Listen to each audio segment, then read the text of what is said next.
Traditional Python web frameworks were built on a synchronous thread per request model, which caps throughput at the number of available worker threads. When a backend frequently calls external databases or large language model providers, these synchronous operations become a critical bottleneck. FastAPI utilizes the Asynchronous Server Gateway Interface, or ASGI, which allows a single worker to overlap thousands of I/O waits. By leveraging an event loop-driven architecture, this approach can increase throughput by more than 7 times compared to legacy WSGI applications. In this split screen, the left defines a minimal application routing GET requests. On the right, starting the server with FastAPI dev initializes hot reloading. Opening /docs reveals the interactive Swagger UI.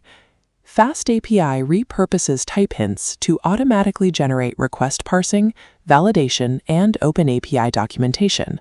By unifying execution logic and documentation into a single syntax, the framework reduces developer-induced errors by approximately 40%. This shifts error detection to the very edge of your application, ensuring bad data never reaches your business logic. To manage more complex data, we use Pydantic models. This diagram tracks an incoming JSON payload as it is validated against a user create class. Once Pydantic confirms the structure and types are correct, the model dump method converts that object into a standard Python dictionary for internal database insertion. The process also works in reverse to protect your data. By using the response model parameter, you can filter the outgoing data. Even if your database object contains a hashed password, the framework strips it away before sending the final JSON response to the client. These Pydantic-powered contracts provide a secure boundary. They protect the database from malformed inputs and prevent the backend from accidentally leaking sensitive internal fields to the public. A single file setup is useful for prototyping, but it creates a bottleneck as the project grows.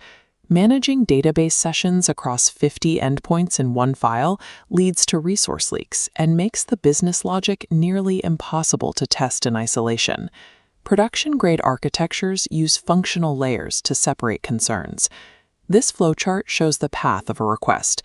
The API layer handles only HTTP concerns, the service layer manages complex logic, and the repository layer handles direct database CRUD operations. By isolating the service layer, you keep your routes thin and focused. You can now test your core logic without spinning up a web server or a live database, making your testing suite significantly faster and more reliable. To connect these layers without using global variables, FastAPI uses a built-in dependency injection system. You declare what a function requires, like a database session or an authenticated user, as a parameter using the depends utility. The framework then orchestrates the entire lifecycle of that resource. It initializes the connection when the request arrives and handles the teardown or cleanup after the response is sent, even if an error occurs during processing. Let's look at the syntax. Pause the video and try to write the code needed to inject a database session into this route using the annotated type. The correct implementation uses annotated to link the session type to the depends utility. Note that we pass getDB without parentheses.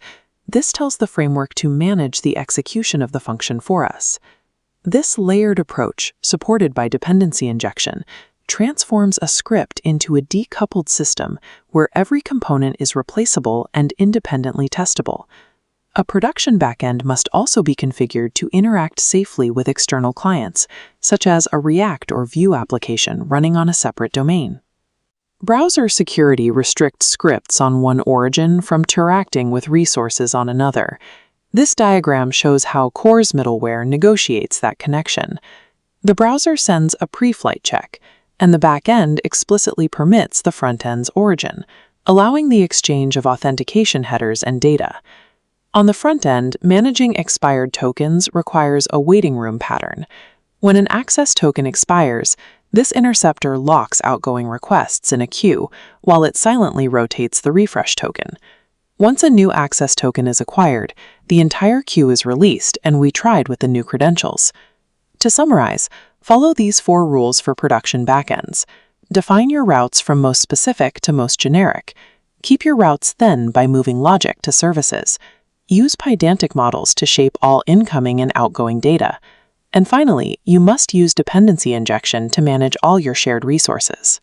Mastering these principles, explicit contracts, non-blocking I/O, and modular design, ensures that your web systems remain reliable and scalable in a production environment.